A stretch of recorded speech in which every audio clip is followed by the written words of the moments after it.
Welcome back, everybody. We gotta head for the Marquez farmhouse. So this is farmhouse. These are our directions. And what I did when I first played this game is I followed the directions every time. But if we drive around a little bit, we might be able to find some bonus stuff. So that's what I'm gonna attempt to do. Let me unmute it. I just realized I still had it muted. So we want to go northeast on 65 and look for a tree on fire. Yes. That ugly tree that's always on fire. All right. Conway gets back in the truck. Let's go. Are we taking that mangy old mutt with us? Yeah, it's always with us. All right. All right, so the 65 is what we're on. It said to go northeast, but we can let's ride around a little bit. 65! I had to. You understand that? Oh, yeah. It's required, especially when you're on Interstate 65. Yeah. 65! Can I keep... I never even attempted to go this way. No. Okay. So, we're just looking for stuff to pop up. The map is tripping me out. Oh, yeah. Oh, you think this map is bad. Oh, see? I found a thing. A diner? Yeah, and this will probably be new to me, because I don't know if I ever went here. Oh. The diner doesn't appear to have a name. A vinyl banner slung above the door simply reads, 24 hours. It only has one window, behind which the blinds are tightly closed. Well, try the door. Conway tries the door. The door swings open easily. A bell rings nearby. The interior of the diner is pitch black. Wait a moment to adjust to the darkness. A bit of errant light from the nearby highway creeps through the open door, and gradually Conway is able to make out a few figures inside. Two old men in trucker hats sit in a corner booth with a checkers board set on the table between them. A young woman standing behind the counter in an apron must be a waitress. The cook stares blankly from the kitchen. The door slams shut, and the room is dark again. I like how the audio just dropped. Sit down at the counter. He hits his knee on something hard and metallic, winces quietly, and then carefully finds his way to a stool. He places his hand on the counter. Another hand, a young woman's, rests itself on his. She guides his fingers to a laminated menu. Conway closes his eyes, opens them, and maybe closes them again. Impossible to differentiate. I feel like we're doing like a text adventure, but like an old Zork game. Let's order some waffles. Yeah. Waffles are a safe bet, even at some darkened hole in the wall. Conway squints hopelessly at the menu, searching in the dark for some legible text. He feels a warm hand against his cheek and freezes. Her fingers run across the stubble of his chin. He feels like apologizing. She leans forward, and so does he. Ooh. That's it? That's it. What? That's the story of the diner on the side of the road of Gott's Hydro, whatever road. Damn. They can't leave us hanging like that. No, that's What'd they do? They left you hanging. There's no way to go back now.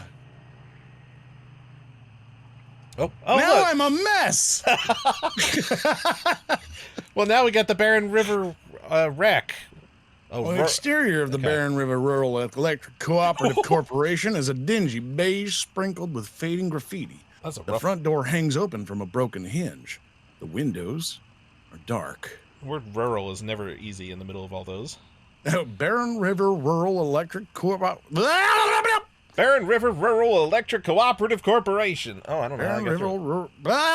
I got through it the first time, and now I can't. Look in a window. Okay. The windows are too dirty to see anything inside but a few dim shapes. Furniture, maybe, or livestock. Enter the front door. May as well. The room feels empty with no furniture other than the built-in front desk, host to a disconnected telephone and a few empty beer cans. Meandering lines of color have been spray-painted along the walls. Behind the desk, a hallway leads into darkness. Pick up the telephone. Conway lifts the telephone receiver to his ear. There's no dial tone. The phone's disconnected. Listen closer. Conway closes his eyes. With the phone pressed close to his ear, Conway can hear a thin, quiet roar, like the ocean or the highway. Enter the hallway. Conway steps into the hallway. The hallway passes several smaller office doors. It quickly disappears into darkness. Something is glowing in the distance. Barely.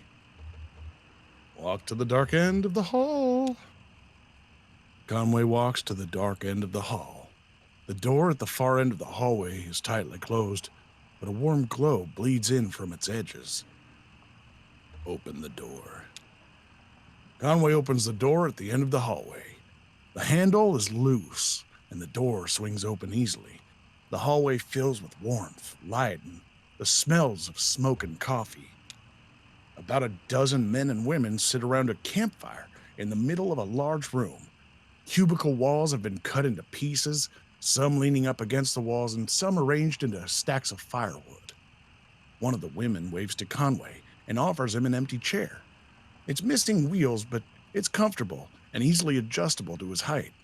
Someone takes a pot hung above the fire and pours coffee into a styrofoam cup. Conway accepts it, and they all return to watching the fire.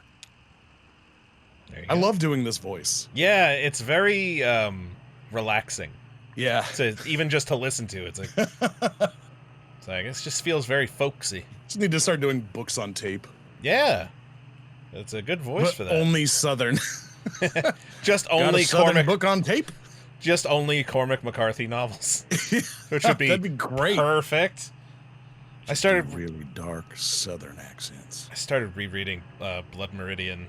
I've never read anything from him. God, it's worth it. I mean, I haven't read a book since 1996. You should read Blood Meridian. God, it's perfect. It's one of these books that's so violent that it's been called unfilmable. A museum. Oh, and it's understandable. A sign in front of the building just reads museum. The lights are off, but the front door's open.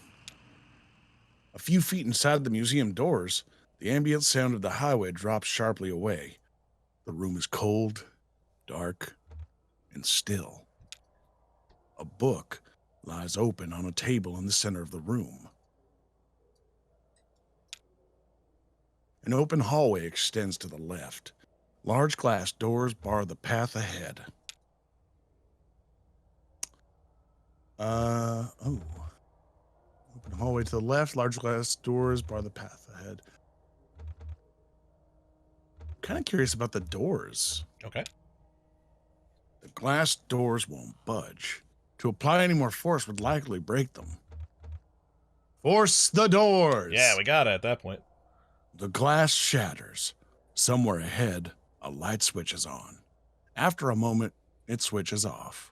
The room is dark again, and the floor is covered in broken glass.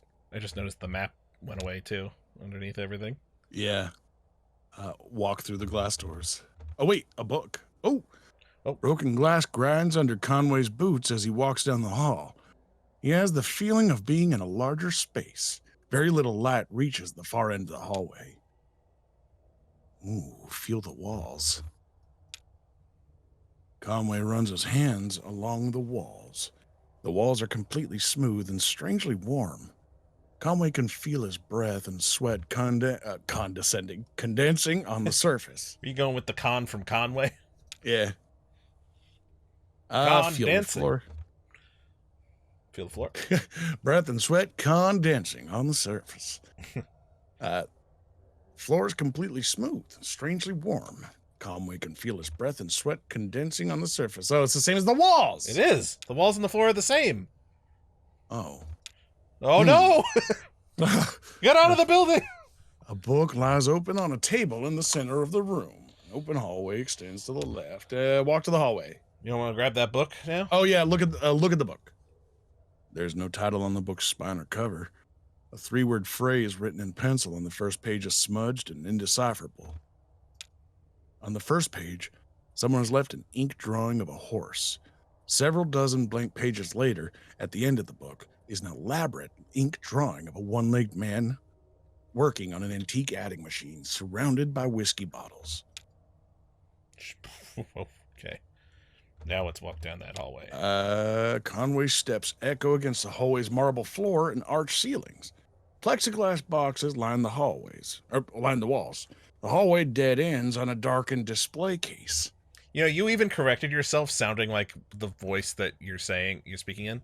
Yeah. When you were like, line the hallways. Oh, I'm in the voice. When I'm in it, I'm in it. In the walls. Yeah. Let's see. Look at the boxes on the walls. Conway examines the boxes on the walls. Well, the first box, just a few feet into the hall, contains an assortment of bird wings. Some are missing feathers. One large, brightly colored wing almost glows in the moonlight. Its feathers are intact, but a piece of bone pokes awkwardly out from the tip. Look at the darkened display case. Well, the display case is several yards wide, but just a few feet off the ground. It's unlit, and back in this corner of the darkened museum, very little moonlight creeps in. A gold-plated plaque on the surface of the case is a bit easier to read. It recounts a short history of fowl hunting in the region and then speculates abruptly about the nature of addiction. Guess we gotta return. Return to the entrance. All right. I think we've, Exit the museum. All right. We did the museum. Wow, okay, that one didn't have an abrupt ending like all the others. No. Huh. Wait a minute. Did we miss something? Hey, I can skip through. Oh, yeah, because the others disappeared, right? Yeah. Was it something down the, was it? Look at the book again. Because that was only chapter 1. Oh, okay, no, that's all it's telling On us. the first page. Look at the book. Blink. Nah, same thing. At the end of the book. Okay, right. But, hang on. Glass doors. Because when they're... Feel the floors, feel the walls. Same there. Always. Look at the boxes on the walls. I think I'm thinking of the last place we were at.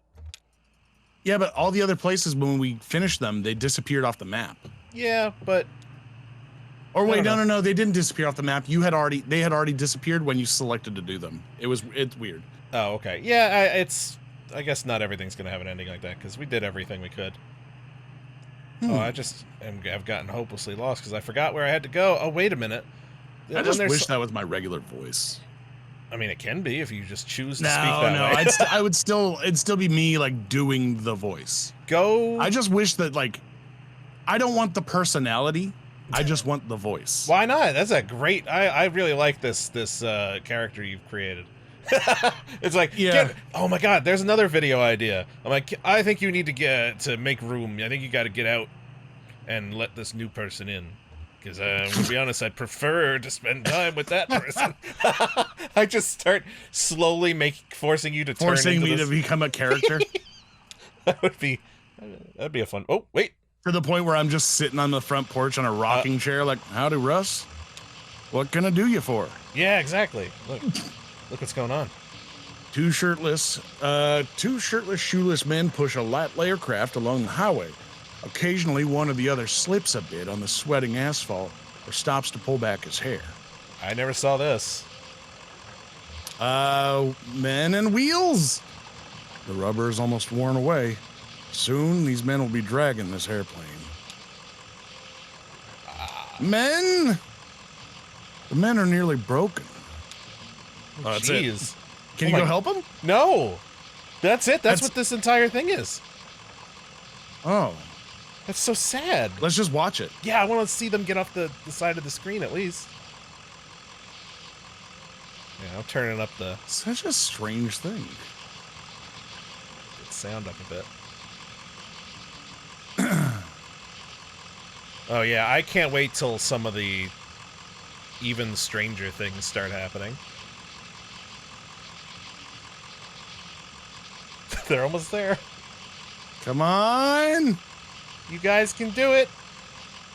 Give her all you got! How unsatisfying would it be if I left right now? Before the tail. Yeah. Just really mess with some people's OCD. Well, alright. That happened. No explosion or anything? Oh, that would be pretty great. Alright. They made it. I assume. There's more to do Conway here. Doesn't want to stay any longer. What could we possibly do? Is that one gone? Yeah, it's gone now. Makes sense. The airplane's not there. It's... Who knows? Oh, look, it's 88. That's where we Oh, needed and to get, 70. right? Oh, there's a church. Take me to church. A singing chorus echoes from within the church. The building is 1 story tall with a pitched roof and a 3-story spire rising from the front. The top section of the spire is made of stained glass. An interior light illuminates the pines in red, green, and blue. A large LED display glows in the parking lot. Light of the Last Great Awakening Baptist Church. Listen. Conway stands and listens to the chorus. The muffled chorus drones at a steady volume, repeating the same 2 verses without rest. Enter the church. The front doors of the church are modest and worn. They are locked. Walk around. A ramp leads up from a few dusty metal trash cans to the church's back door. Look in the trash cans. Yeah, we got to do that first. One has a bit of something leafy and rotten stuck to the bottom of it. Another is full of unlabeled videotapes. Oh, I wish I could grab them, but I guess not. Enter the church's back door. He finds himself in a kitchen lit by a buzzing fluorescent ceiling fixture. On the counter are a plate of moldy bread and an empty Dixie cup, flecked red around its waxy rim. A set of swinging plastic doors and the far wall lead out of the kitchen. Walk through the plastic doors. Vacant pews sprawl unevenly into the church. A small raised stage lies to Conway's right, bare except for a tape recorder. The tape recorder's power cord runs to an outlet near Conway's feet. Do we? Yep. The singing stops. The lights fail. Jesus. Take that, church. Take that, Lord. Yeah. I didn't realize I was going to cut power to the whole thing. All right, there's the museum.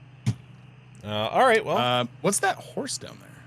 That's Equus Oh, right, okay. Yeah, because now we're back on 65. Did we go up 70? Oh. All right. Oh, it's the burning tree. Hold on, they wanted us to go left at the burning tree. Didn't they? Oh. Well, actually, let me check. Turn left as soon as you see that ugly tree that's always on fire. Yes. Take a look at it. A tall black oak burns on a hill above the road. All right, so we turned left. Oh, what do you know? It is Marquez farmhouse. So this has been an entire episode, by the way, of you just reading really... I'm pretty sure it's what the whole game is going to be, is just me narrating as this character. I mean, most will have some more visuals behind it, but it's Act 1, Scene 2. My God, we've made it. We made it to the Marquez. That's the one! You know what? I like this because it's limited characters.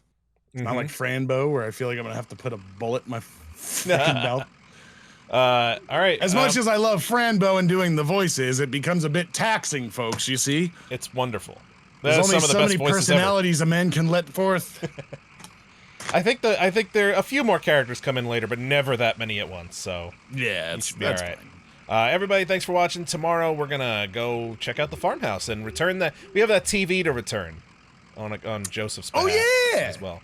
So it'll be us, the dog. We're gonna head into the farmhouse. So like and subscribe and comment. We'll see you tomorrow. See you tomorrow. All right, I'm gonna step up for a second. Okay. A lot of talking. Yeah. Whoa! Did you see that? What was that? My headphones are off. Somebody just walked across the foreground. Really? Yes. It was very creepy. God.